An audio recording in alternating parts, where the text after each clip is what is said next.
All right, so Mara is here to talk to you about life after being a solution architect. She's currently a digital nomad. She left Microsoft, started her own business, and she's been traveling around the world and running her business. I'm very excited to have Mara on the channel and share her experience as a digital nomad.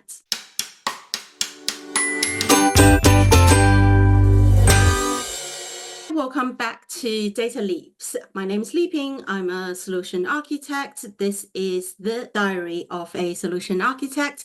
In this series, we covered interview tips, career progression tips, as well as the life before, during, and after the solution architect role. Today, I'm super excited because we have the first ever guests on the channel. This is Mara. Say hi to Mara. Mara is a former co-worker of mine. We work together in Microsoft. I will let her introduce herself. So I'm Mara. I used to be a cloud solutions architect at Microsoft, like Li Ping was just saying. That's how we met, actually. We were co-workers there, working in the same team. Basically, my specialty or my expertise is in Power BI and more specifically in report design. And I travel around, by the way, I think. Mara, how long have you been a digital nomad and what countries have you visited so far? So I've been doing this like solopreneurship thing for 2 years now, but the traveling only started last year, so for a year now. Pretty much all around Southeast Asia, even like Hong Kong, Thailand, Indonesia, the Philippines, Vietnam. Then I went all the way to Mexico. Also spent some time in Europe because I'm from Portugal and kind of from the UK still. So yeah, I visited a lot of countries, but I kind of lost count. What inspired you to be a digital nomad? I don't know. I think it was after, this probably happened to a lot of people, especially after COVID. I felt I was like at home for so long. I just wanted to get out because I spent almost 2 years without really, not even leaving the country, not leaving the house in a way. And I always like traveling and just go and see new countries and new places, new people, new cultures, new food. I love eating like foods from different parts of the world. It was amazing, like at first, when I moved to London. I was living the dream in a way, but it was, in that moment, it was the dream. But after like 5 years, I mean, people change.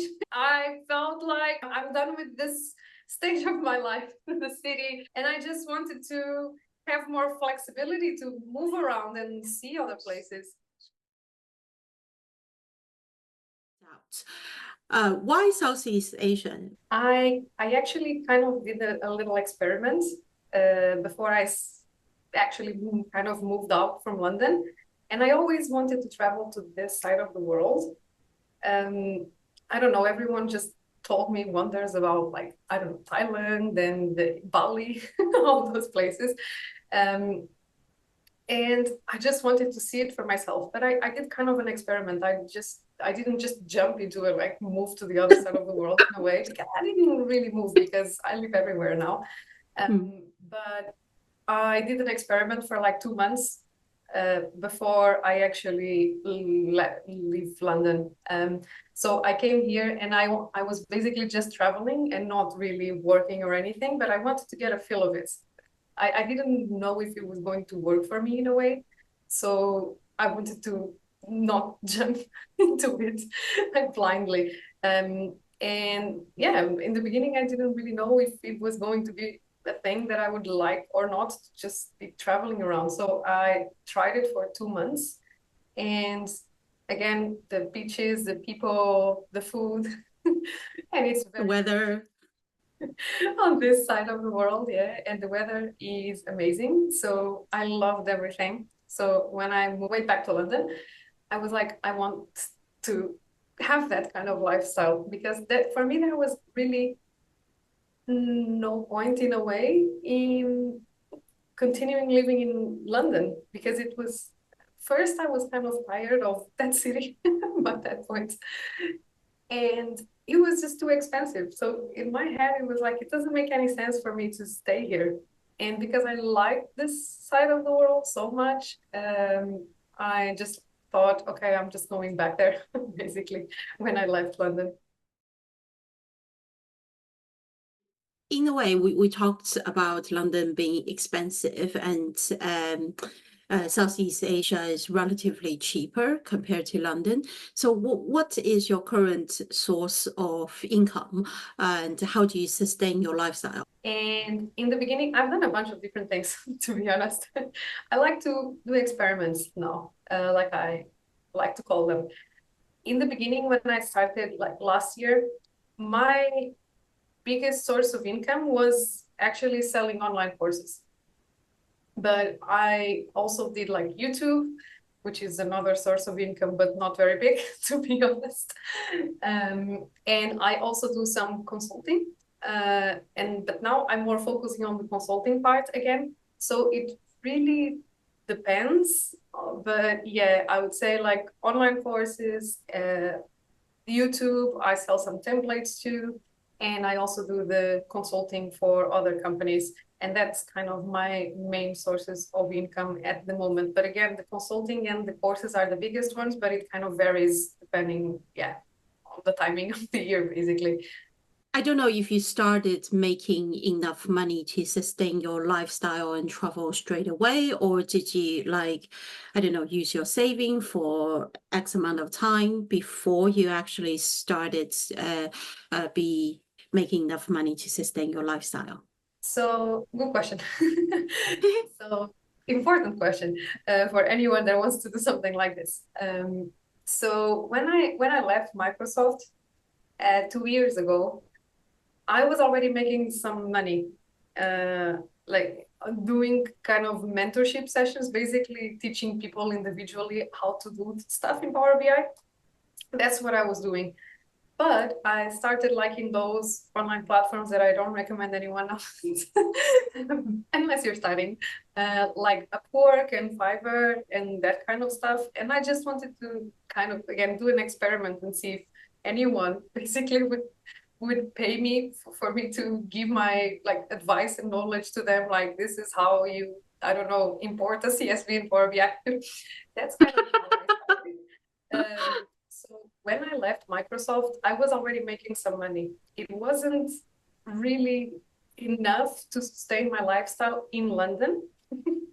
So it was kind of half my savings and half like anything I was making at that time from the kind of mentorship gigs that I was getting. So yeah, I didn't make enough money in the beginning to sustain myself. So I used a little bit of my savings, but because I quit my job, I had a lot more time to do a lot more things. So it took me like not very long, not even 6 months, like, I don't know, between 3 to 6 months to basically make enough money to even live in London. So I was like, this money could be better spent elsewhere because now everything I do is online, so I don't actually need to be here to do any of this. And again, even though I could sustain my lifestyle in London with the money I was making, it still didn't make any sense in my head to stay there in a way. May I ask, how many hours do you work on average per week? Beauty of this lifestyle is that the hours that I work depend on how much money I want to make. It doesn't work in any other scenario if you have a full-time job. It doesn't matter if you do a lot or not, you will earn the same at the end of the month. So it really depends. Online courses, for example, when I was doing the courses, I was working a lot because you have to record everything, I don't know, set up your like marketing materials, like, I don't know, automations, learning platform, website, everything. So you need to do a lot of work beforehand. And I'm not sure about the hours, but it was more than 8 for sure. Like I was like recording and editing like hours and hours non-stop. But once I had all of it done, uh, and I was selling the course, I didn't have to do much more. So I worked, imagine, like a lot for like 2 months to get the course done. But then for the next 2 months, I did nothing in a way, because I was like, no, now I'm on vacation and I don't want to do anything. So like, and because the course is already done and it's already selling, it's fine, because it's like, yeah, just passive income in a way. You just have to worry a little bit about marketing and you make sure that people know that your course exists, basically. But other than that, the main part of the job is already done. So it depends. And also now again, during this month, for example, I was not working like a lot of hours. It was like, I don't know, 4, 5 max, for the entire month of May, probably. Nice. But that was because I was in between projects again. And the parts that I was working on, it was different. It was like about branding and setting up like content calendars and whatever, like not related to projects or courses, no, none of that. And rebuilding my website. So it was kind of different things, but nothing is very pressing because I don't have anyone above me telling me what to do. So yeah, it depends. Like, yeah, but when I have projects or when I have like something specific to do, like a course, it can be a lot of time. When I'm more free because I don't have projects or courses to do, can be like 3 hours. It depends. Do you say no? Do you say no to projects or customers? Yes, it got easier with time, and it gets especially easier when you're making what I would consider for my lifestyle a lot of money. That makes it easier. And when you have like already like a project, you already have a course that you're selling, you're already making money on YouTube. So it's kind of, you have a lot of things going on already. So it's not like you need to take something in, and you become more like picky in a way. You're like, do I really want to do this? But in the beginning, it's a lot harder to say no, because you're like I've mentioned before, I was not like making enough money to sustain my lifestyle in London, which was not very high, but still London is very expensive. So it's harder to say no, because you're like, but I don't want to spend my savings. I want to get away from that as fast as possible. So I will just say yes, just because I need the money in a way. Mm-hmm. And when you need it, it's a lot harder to say no. Yeah. But when you get to a point where you make enough money that you're like, I mean, I can sustain my lifestyle more than enough, like with the money that I have now. So I don't really need to say yes, only if I like the project, I like the customer. So it becomes easier with time, I would say. Now it's a lot easier. I do say a lot more no's now. And I'd imagine it'd be harder and harder to get your time going forward because you become more and more popular Exactly, and you need to kind of work with that a little too, because you're like, where can I make the most impact, or where can I basically bring the most value? Is it like saying yes to 5 different customers that you don't even like in a way, or is it saying yes to one that you actually like and you want to work with, even though it's might be less money in a way? But yeah, you just need to get a little bit smarter with your time. That's why saying no becomes easier, because you have less time. So the time you have left, you really need to be like picky with how are you spending it. Ooh, that's really good advice. And even for people who are not a solopreneur, I think you have to decide how you want to spend your time. That is yours and not. So what do you like the most about this lifestyle? You mentioned travel, you mentioned the freedom to choose how you spend your time. But if you name like the top one thing you like most about this lifestyle, what would that be? It's going to be something people are probably not expecting, which is not, oh, I'm by the beach drinking coconuts. I can't actually do that because I don't do anything if I'm by the beach with a coconut. I tried it doesn't work. It's only good for Instagram and TikTok. Yeah. Viral videos. In real life, it doesn't work. It don't really work. Anyway, the most interesting part for me is not even the travel, or like, it's not the travel or the flexibility. it's more like a different kind of freedom, which is the freedom for you to explore a lot of different things, like work-wise, that you wouldn't be able to do any other way. Like creating the online course, and then you're like, oh, I know nothing about marketing. I'll have to learn now, but you have time for it now. And now you're like, what else can I do like to make money, basically? And where can I bring value and basically make money? Because again, I'm my own boss. I can just work for free because I have to live. I need money to live, like everyone. But it's a lot nicer to be able to pick your own little projects instead of someone telling you what you should do, and whatever you do doesn't really impact you like your earnings that much. Fair enough. No matter what you do either way. I mean, in terms of like scaling, it doesn't scale the same way. Like a full-time job will never scale the same way as when you're trying to do your own thing. And for me, that's the most like amazing part, is that I'm like, sometimes I'm like, I feel like doing something new. What can I do? And I have complete freedom to do anything I want, anything. And it's just, I have freedom, I have time, I have to learn, to experiment. It's not like if you fail, it doesn't really matter. It's in a way, because you don't have anyone to impress or anyone to like do, I don't know, the end of year reviews.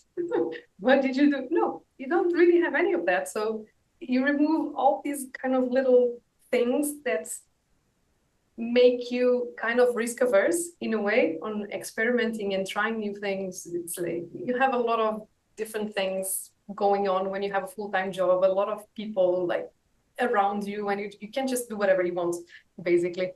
And now I can just do whatever I want. And it's always, I never get bored, because every time I get bored, I'm just like, what can I do to not be bored? What kind of crazy thing, stupid projects can I start now? A little project, pet projects, like I call them, to make me more, make me happier in a way. And when you're working for someone else, I mean, it doesn't work like that. And when you say, oh, I'm bored, I want to do something else, it usually takes 6 months for them to move, move something so that you can do actually what you want. It doesn't really work. So for me, that's definitely the best part, is just being able to do anything you want. That's amazing. You're never bored. That's really good advice, actually. I always thought like the most top form of success in life is not how much money you make or what job title you have. It's the fact that you get to decide how to spend every single minute of your life. If you want to spend it working, making more money, if you want to spend it entertain yourself and not being bored, it's your freedom. That's really the ultimate form of success for me. But now let's talk about the ugly side. What do you think is the biggest challenge you faced so far since you started this digital nomading and solopreneurship? I think it's again, it's a blessing and a curse. So working for yourself, yeah, blessing and a curse, because you have all that freedom to do whatever you want, but at the same time, sorry, you have to do everything yourself. Mhm. And sometimes you just feel like, I just wish I could ask someone to do this for me, Outsource it. or help me with this, or just sometimes I'm just like, I just wish I could say, it's not my problem, it's not my role, this is someone else's problem. No, it's always your problem. Fair enough. Everything is your problem. And it's not ugly, because again, it's usually my type of the problems I have. I never have a real problem, but the kind of things I have, it's always new things. And it means that I'm always learning to solve those kind of little problems that I have along the way. And also another thing is that you kind of feel a little bit alone, because you don't have, basically it's like the network around you that you have when you have a full-time job. You don't have that. You remove all Yeah, over because yourself. we had a thing going. We had a good squad. We were each other's emotional support, you know, like we Exactly. had a really good team. So you don't have that. You can always call me if you need emotional support. That's fine. And also like not just that, but in terms of like the traveling, you kind of feel a little bit more alone because you don't have your friends, you don't have your family, you don't have really anyone around. Even though I kind of try to be social, it's not as easy and comfortable, obviously, as being somewhere with people you know. So, Mm. but for me, again, I'm kind of a antisocial kind of person. So that's not the biggest problem, actually. It's kind of okay. Um, but yeah, I would say that not having the network, especially because I'm trying to grow my business in a way, not having like that network of people around you that you can just shoot things around to. It's like it's hard to deal with. But again, I think it's something specifically because I'm kind of in the beginning of all this journey. I still consider I'm in the beginning. And I always had this problem of delegating things to people also. I always said yes, and you know that Yeah. to everything before. And I always wanted to help everyone. And it's kind of hard to, when you have that mindset of like, I can do this myself, it's really hard to get out of that mindset and just, yeah, especially when you're doing everything yourself, when you're not like in a company with like a team. It's like, even in a team, I was always the person that would be like, no, no, no, it's fine. I will do some research and I will do it myself.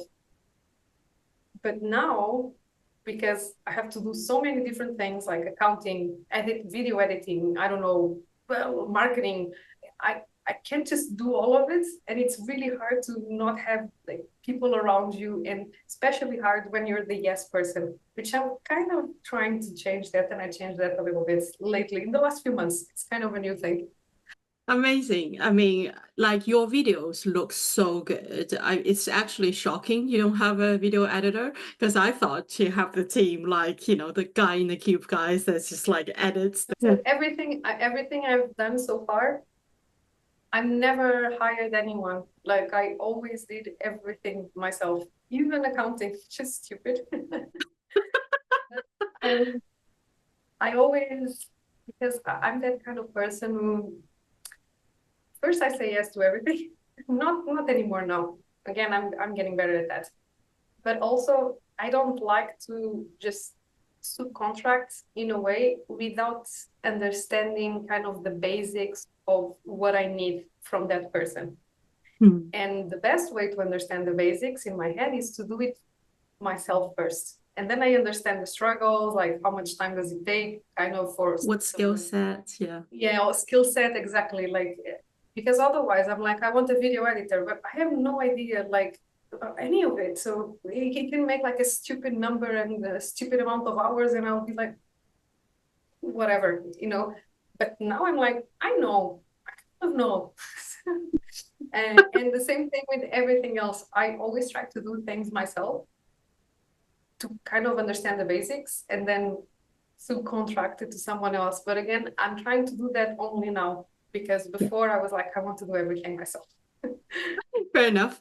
Now, you talked about moving around in different countries. I figure that must be like permanent logistics where you have to maybe get like a e-visa, like packing, like you know, moving around because you're potentially exceeding, you know, X amount of days you can be in X country for visa free and the kind of things. How's that part of life admin working out? Do you find it like exciting? Do you find it annoying? Like how much in advance do you need to plan before you move to a different country? So I think, especially here in Asia, it's a little bit of a nightmare because they only allow you to stay a month in each country, pretty much all of them around here. If you go like to South America, they allow you to stay like for 6 or something, which I didn't. But yeah, it would be easier. Uh, I didn't because it was more expensive. That's why I left. Even though the time zones were better. But logistically wise, it's not that hard because I mean, I'm lucky enough to have like a good passport in a way, so I can get into pretty much any country without a visa or just visa on arrival or whatever. So I don't have many problems with that, and I don't plan a lot in advance because I know I can just, yeah, go into any country around here. And I don't usually plan my life more than 2 months in advance in terms of traveling. Beautiful. Yeah. So, for example, I know I'll be here until like end of July, which is like 2 months. But then I don't know. I don't know where I'm going to be in August. So, So, say every country allow you to stay in there for a month or 2 months, and you're going to move to a different country. Can you come back to this country straight away, or do you have to wait out like a cool down period before you can come back? depends on the country. Uh, I mean, some people do come back. Again, I meet a lot of people that are basically doing the same as me. They are either digital nomads or entrepreneurs or whatever, but they are basically remote and they work everywhere in the world. And they usually go to like a neighboring country, like, I don't know, go from Vietnam and then stay there a week and come back. And I mean, it is okay to do that if you're lucky with immigration. I wouldn't do that like that if I was me. I'm always jumping around in different countries and I try not to stay in the same one for like a long time.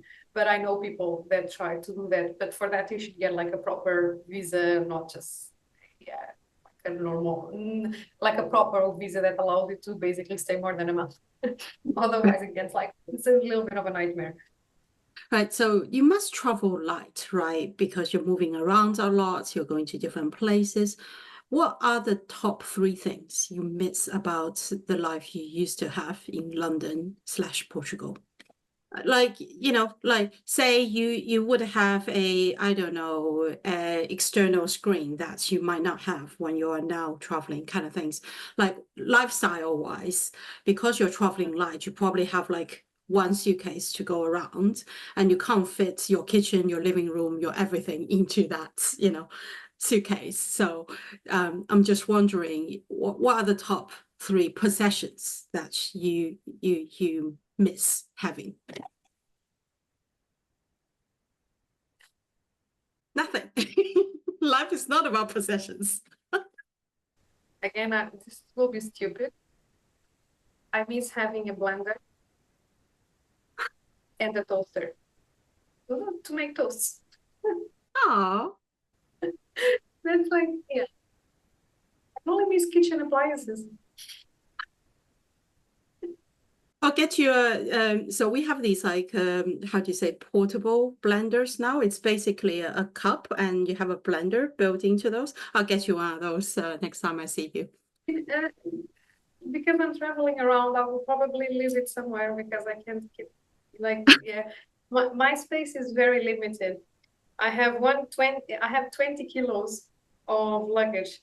That's it. That's it. Everywhere I go. And that fits exactly in my luggage. If it's full, it's around 20 to 23 kilos. 23 is like the max. They still let it go in the airports, but if it's more than that, probably you have to pay. So if it's full, it's exactly the limits of weight that I have, usually in most airlines.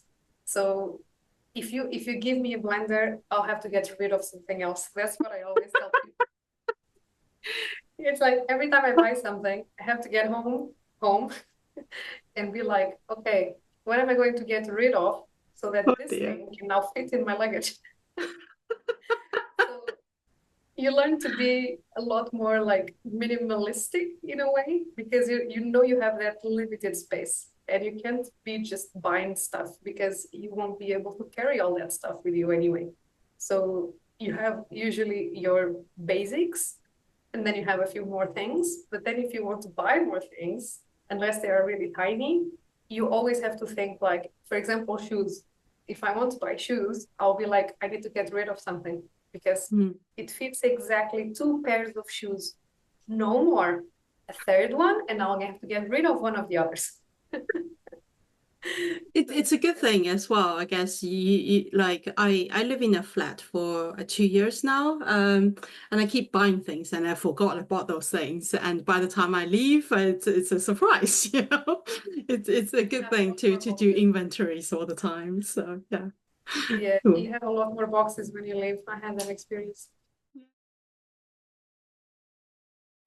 And what would be the like Yeah, one advice you can give to people who want to start this lifestyle? just start. Don't think too much about it. It's not the end of the world. What's like, I know, again,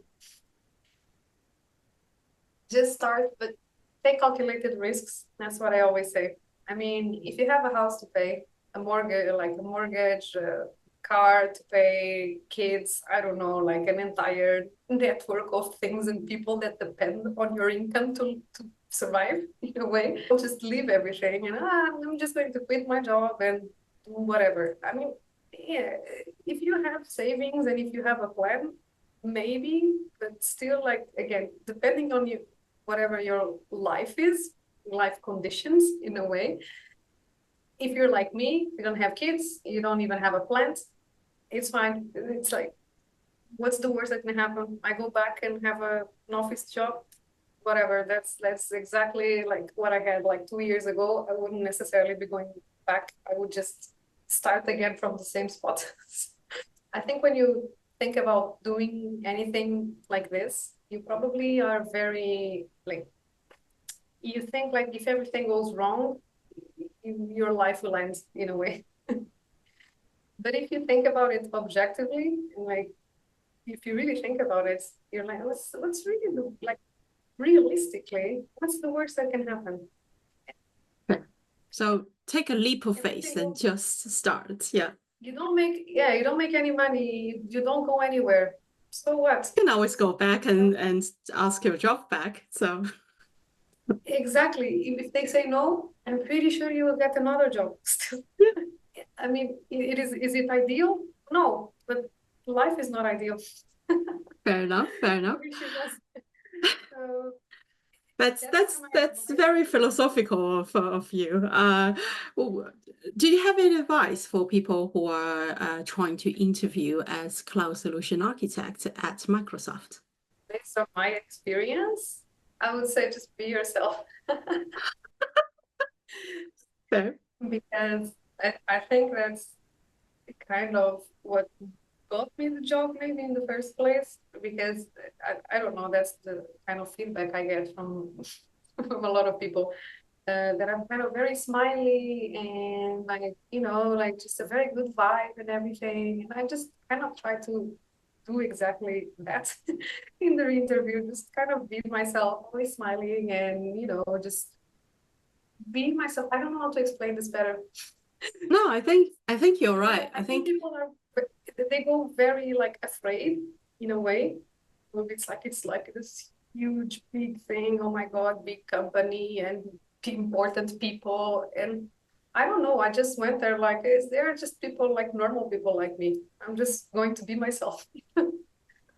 it's also the fact that you can pretend to be someone else for like an hour during the interview, but you can't pretend to be someone else like for years to come when you're working there. So might as well just be yourself during the interview process. Make sure culturally Yeah. you're a good fit and And you everything. can So you can feel that because I've done a lot of interviews, like interviewing other people for my role and for other things now.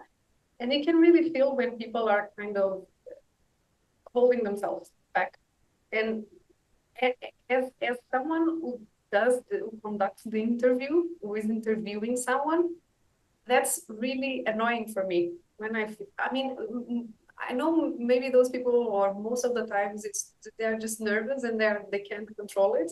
But I think it's something that people should be more aware, more like relaxed, because you can really feel the people are tense in a way, yeah. and you feel like you can't really get to them because of that, because everything is just so formal and tense, and it's just. And usually that's not the kind of people I want to work with. I want people that are like, yeah, more relaxed in a way. And but again, I'm kind of saying this, and I know that it's something that you can just control a lot of the times, and you're just like nervous, and it's just, yeah, you don't know what you're doing in a way. It's something you can control in the beginning, but with practice and kind of awareness, I think you can kind of control it at some point. Because I mean, everyone starts like that. I think not everyone is like, ooh, like rainbows and sunshine all the time. But I think if you're more aware that you're doing that, it gets easier like with time. And just think that everyone is like, it's just normal people. It's not like this big manager at Microsoft. No, it's just a normal guy like me in the end. Like outside of his job, he's just a normal person. Yeah, it's just a human being. It's what's Yeah. so scary.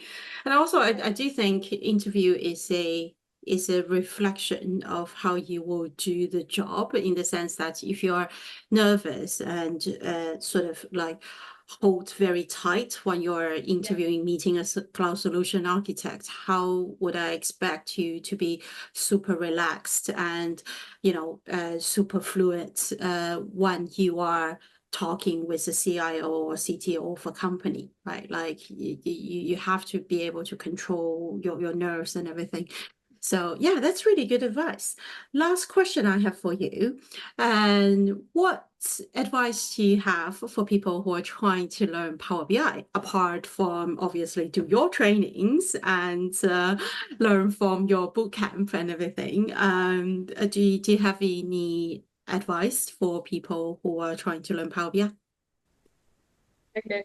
I would say YouTube. Yeah. Yeah. Don't based on my and the advice I'm going to give is a lot based on my experience and how I learned. So I know people have all different kinds of kind of learning methods. So in my experiences, just try it and yeah, learn it by yourself for free first. Like you have lots of free resources online. Like YouTube is like probably one of the best ones. But even you have like those websites like Udemy and stuff that sell online courses at very reasonable prices, like I don't know, $10 or £10, euros, whatever. I mean, it's really cheap, and usually they are not that bad. Like the courses, like are, yeah, it's good enough for you to start at least, and then just practice, because you can just like do a course or watch a bunch of YouTube videos and expect to become an expert. I know everyone online sells that everyone can become an expert on anything in 3 days these days. But that's not how it works in real life, unfortunately. I wish it was. It isn't. It doesn't work like that. So you need to really practice anything that you learn. Otherwise, you will just forget about it in like a month. So you need to start somewhere. And I know a lot of people, because I have that a lot, because I'm selling my own online courses, and I have that kind of queries a lot, or questions, which is like, oh, it's too expensive or whatever. And I'm like, just start with something cheaper, then like start with something more basic in a way. And you have, again, lots of free resources. So start with that. And I feel like a lot of people just don't want to go through the trouble of going through the free resources because it's like overload. But like, I'm kind of changing the subject a little bit here, but it's like you can't have both in a way. You either paying and you kind of have a more complete and like curated experience, or you can do it all yourself, but it probably will take a little bit more time just navigating all the resources that are out there. So, I mean, you can't really have both these days. Kind of, but yeah. So yeah, start with the basics, free resources, and just yeah, just go get some random data on Kaggle or whatever. There are lots of like public data sets that you can use, and just try to build your own reports, try to do your own thing and practice. And then I think the most expensive stuff, or more like specific trainings, like SQL BI trainings with DAX, which I totally recommend, even though I didn't do any, but I watched their videos. I'm pretty sure they're amazing. If they are, yeah, they're like, so don't try good. to start with that, for example. I would never recommend someone to that knows zero about Power BI, or go do the SQL BI trainings. I'm like, not yet. Just try to understand the tool first. Yeah. at least the basics. And then you can just go from there, because you will also understand with time, like, I'm talking a lot, sorry, but the front end part was always easier, right? But I didn't understand that in the beginning. I didn't know that in the beginning. I didn't know anything. So I didn't know if I was going to like more, or DAX would be easier for me, or Power Query, or the visualization part. I didn't know. So you need to learn to understand what's your skill set at, and then improve the others that you're least good at. But you need to start with the basics and just practice a lot first. Absolutely.